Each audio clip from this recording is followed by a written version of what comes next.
Mr. Enright, I'd like to have your full name and address for the record, please. Of course. My name is Peter Unruh, and I'm resident at 17th Promenade, quite near the proposed conference center.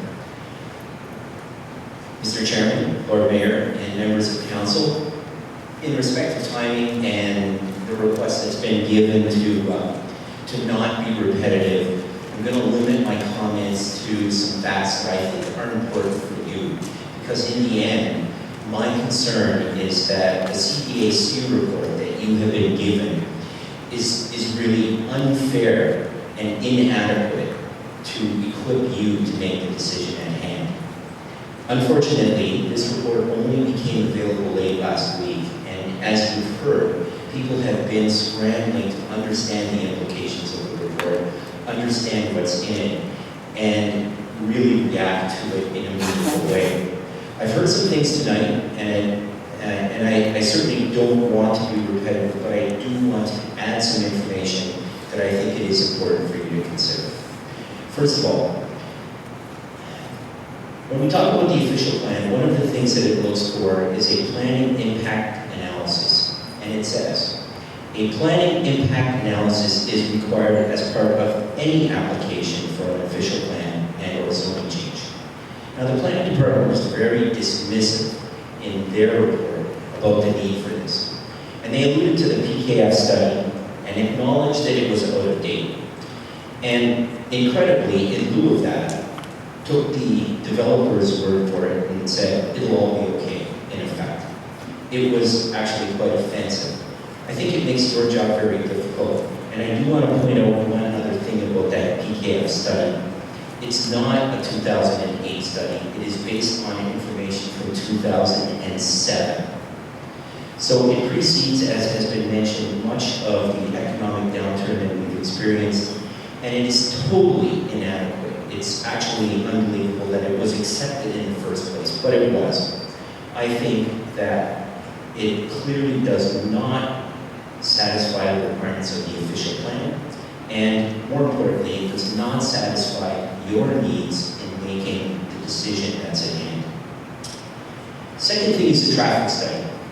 And again, it's very disturbing to find that the planning department points out that, and I quote, the consultants analyzed and took into account region of Niagara and town of Niagara-on-the-Lake traffic data compiled during high volume months. I went through that report from start to finish and found an indication of only one piece of information that was actually added to the November study that was done. And that was a study of the intersection at Mary and Mississauga Streets. All the other intersections that are mentioned in that study were in fact studied in the month of November 2010. And the results were analyzed and submitted as part of the proposal. Furthermore, and you might be surprised to find, that the conclusions were based on 15 minutes of observation at the subject intersections. 15 minutes.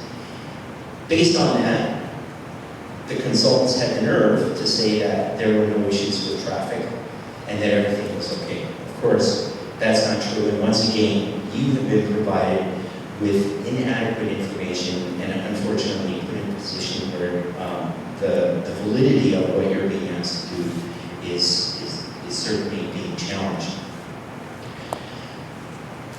In the official plan, there is also an obligation to recognize the existing commercial structure of the town as an important part of the municipality that should be protected from any significant impact from future proposals for major commercial development. In other words, you are, of course, asked to consider the health of the businesses that are in town, particularly the hotels and businesses that this proposal might compete with. It's shocking that there is no information or support provided to you to make that decision. Once again, the PKF study is referenced but dismissed. There is nothing offered in support of what the planning department is recommending, and it leaves us without any indication of just how healthy the accommodation industry here in town is. What is the true nature of occupancy at this point? How will it be affected? What is the true impact of the loss of Project Niagara, which is still included in the analysis that PKF gave us? Over 20,000 room nights. It's all dismissed because of the fact that some projects in town have been postponed, and yet there is no comprehensive analysis that shows us exactly what the implications of those postponements are, when they are planned to actually be started or restarted, and how that is affected by the state of the occupancy here in town at this point. And then finally, I do want to make one other clarification, because I have spent a lot of time with that PKF study. There's been a repeated expression by both the developer, by the planners, by people coming up here and talking about what's referred to as a specialized niche market, making this development a standalone destination. So that's what the planners use to justify the lack of data to substantiate the need for this development. They say it's going to be okay because everybody's going to want to come to this development. Interestingly enough, in the PKF study, they address this point specifically, and it's a massive study, and one has to take the time to really dig into what's being said. But there is a particular term used in that study called the project-induced demand. And the definition of that contained in the study is that this is what they see as growth resulting from the subject-in's ability to induce further demand into the Niagara-on-the-Lake market due to its unique product and programming offering, and more specifically, due to the client following of Trisha Romance art collections. And I think you will agree that is in essence what everyone is alluding to and saying, this is what's going to make this place really special and get a lot of people to come. I think you're going to be very surprised to find that their own consultants only attributed a few thousand room nights per year to that factor. And this is in a development that is offering almost 40,000 room nights per year to the general public. That is less than 10% of the available room nights. The rest of it will be in pure competition with the rest of the accommodation industry here in town. So I caution you not to overestimate what everyone keeps alluding to and puts so much credence in. It is not nearly as significant, according to the developer's own consultant, as we might think.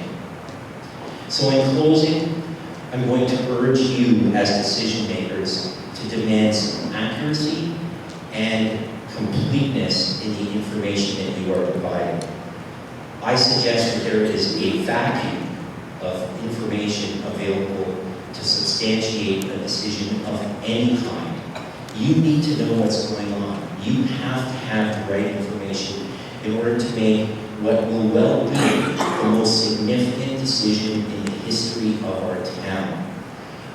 I support you fully in pushing for what you need to make the right decision, a high-quality outcome for our town. I wish you the best in making that decision. Thank you for your time.